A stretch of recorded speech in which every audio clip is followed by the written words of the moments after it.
Good morning, Saturday! At ito, 5 a.m. nang kami ay narito sa tabing dagat upang kami ay lumanghap ng sariwang hangin sa tabing dagat. Alam niyo ba guys na napakahalaga sa ating katawan na makalanghap naman tayo ng sariwang hangin o yung hangin na nagmumula sa dagat. Ito.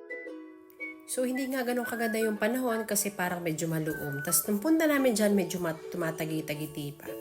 So, for the go, kami ay narito ngayon upang mag-swimming daw ang aming Daddy Ronald. Parang bet niya daw mag-swimming today. Then, habang kami ay naghihintay ng mapupwestuhan, ay nakakita ng taho ang maglolaw, di ba? Yung Sharpei ko ay napakahilig sa taho yung baby niyan. Then, nung kami ay nasa tabing dagat na mismo, nakita namin dito ang nanay ni Ate Nori at saka ni Nali.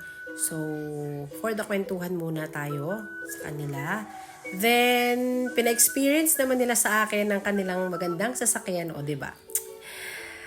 First time, maka-experience ng chubby vlogger mag-ATV, o diba? Saan ka pa dyan? So, nung una talaga guys, akala ko is para din lang siyang motor, pero hindi pala ganun yung the way ng pagpapaandar sa kanya guys. Kasi meron ka lang pinipindot at yun, naandar na siya. Hindi siya yung kagaya nung motor na sa manubela, yung hahapitin yung manubela at aandar na. So ito hindi siya. May pinipindot lang siya. In the same time, pag iniliko mo siyang kagaya niyan is nag-automatic siya na magpa-flasher siya ng kanya. Diba sa motor, ipa-flasher mo siya, may pipindutin ka doon. Hindi nag-automatic siya. Tapos napakaganda niyang gamitin na pwede nga siya sa rough road. In the same time, dyan sa buhangin talaga namang napaka-stable niyang gamitin.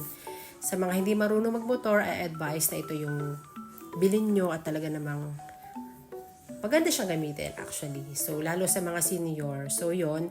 Then nagpaturo ako dyan kung paano siya i-open and close. As you can see, makikita nyo yung parang yun yung pinipindot lang at yun, naandar ka na. So pag binitawan mo yun, titigil na siya automatic. So yun. Then for the lakad-lakad muna ang mag-ama dyan. For the banding muna dyan ang mag-ama. Kasi si Daddy Ronald is laging lumuluwas. So, nakakita nga pala si Sharpei dyan ng kalaro at nakakita ng isang senior. Siguro kala niya lola niya yun kasi lagi niyang kasama sa bahay is yung lola. Hindi niya alam, hindi niya yung lola. Mahilig siyang makibanding sa mga senior citizen. So, hindi niya rin kakilala yung bata niyan. Pero, every time na makakakita siya ng bata, nakikipaglaro siya, o diba? Ang aking Daddy Ronald naman ay kahit saan pumunta, lagi may nakasunod na aso. Kasi habang nagkakape iyan, ay namimigay din iyan ng pandesal sa mga dog. Kaya naman, habulin ng dog.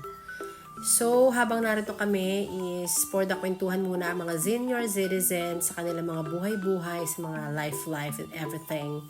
Then, iyan, maya-maya hindi na nakatis ang aming Daddy Ronald ay naligo na siya sa dagat.